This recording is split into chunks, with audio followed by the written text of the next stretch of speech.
मेरे अजीज़ों, क्या आपने कभी पहला ज़बूर पढ़ा है? यकीनन आपने पढ़ा होगा। अगर नहीं पढ़ा तो आज ही अभी बाइबल मुक़द्दस खोलें तो उसको पढ़ें और अपना जायज़ा लें, मैं कहाँ हूँ। शरीरों और सादकों का अजर बयान किया गया, दो आदमियों का जिक्र किया गया है। मुबारक है वो जो शरीरों की सलाह पर नहीं चलता और ख़ताकारों की राह में खड़ा नहीं होता और ठट्ठाबाजों की मजलिस में नहीं बैठता, बल्कि खुदावंद के कलाम में उसकी खुशनुदी है और वो उस दरख्त की मानंद है जो पानी की नदियों के पास लगाया गया। और आखिरी आयत में लिखा हुआ है, खुदा सादकों की राह जानता है बल्कि शरीरों की राह नाबूद हो जाएगी। मैं एक वाक़या आपको बताता हूँ, ये सच्चा वाक़या है और मेरे आंखों देखा वाक़या है। हमारे ही गांव में एक शख्स रहता था, बड़ा खूबसूरत नौजवान था, बड़ा स्मार्ट था, बड़ा बहादुर था, मगर वो शरीरों की राह पर चल पड़ा और वो बदमाश बनता गया, बढ़ता गया। गांव में भी उसकी मुखालफतें शुरू हो गई और वो जुआ भी खेलता था, काम कोई नहीं करता था। सुबह उठता था, खूबसूरत नए और धुले हुए कपड़े पहनकर वो शहर चला जाता, सारा दिन वहाँ गुजारता, कहीं जुआ खेलता, कुछ करता। शादी हो गई और वो अपनी बीवी के साथ रहता, उसके 4 बच्चे पैदा हुए, थोड़े बड़े हो गए। तो उसका घर था एक कनाल का, वो भी एक 4 दीवारी थी, उसमें कच्चे 2 कमरे थे, उसमें वो रहता था। एक दिन उसने जुआ खेला और उस जुए में वो काफ़ी खासी रकम जीत ली उसने, और वह रकम लेकर घर आया और उसने प्रोग्राम बनाया कि मैं इस रकम से अपना घर, खूबसूरत घर बनाऊंगा। और उसने कच्ची 4 दीवारी और कमरे सब गिरा दिए। उसको और शौक़ हुआ कि और जुआ खेलूं और रकम इकट्ठी करूं, और वो जुआ मज़ीद खेलता रहा और फिर हारना शुरू हो गया।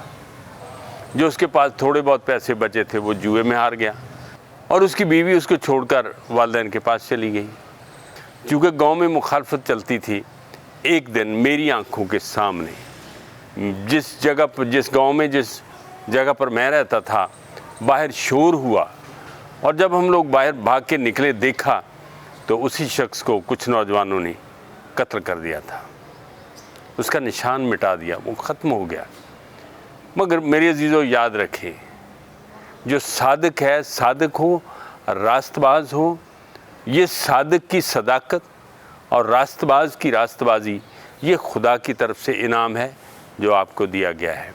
मसीह खुदावंद के वसीले से उस रास्तबाजी को इनाम के तौर पर शुक्रगुजारी के साथ देखना चाहिए। आप देखें, जब खुदा पड़ोसी से मोहब्बत रखने की बात हमें कहता है या हमें हुक्मन कहा गया है, अपने पड़ोसी से अपनी मानद मोहब्बत रख, तो आप अपने पड़ोस में देखें क्या हो रहा है, इधर क्या हो रहा है, उधर क्या हो रहा है, आगे क्या हो रहा है, पीछे क्या हो रहा है। आप पड़ोसी से मोहब्बत करके तो देखें, या आज़मा के देखें, फिर आपके कदम, आपकी ज़िंदगी आपके मरने के बाद एक किताब की मानद बन जाएगी। दुनिया आपको याद करेगी, आपकी मिसालें देंगी, आप उस दरख्त की मानद बन जाएंगे जो पानी के किनारे लगाया गया है, जिसका पत्ता भी नहीं मुरझाता है। सो जो कुछ वो करता है वो फलदार बनता है, बार बार होता है। उस शख्स की नस्लें कायम रहती हैं। बार बार होने से मुराद है उसकी नस्लें पैदा होती हैं, नस्लें कायम रहती हैं, उसके ख़ानदान कबीले बनते हैं, वरना शरीरों की राह नाबूद हो जाती है।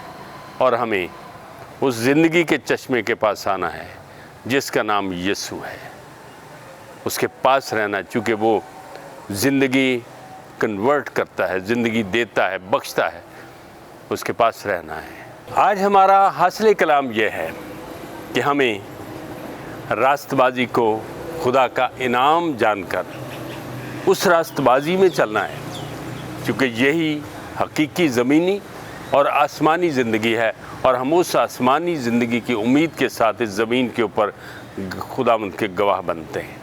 खुदावंद आपको बरकत दे।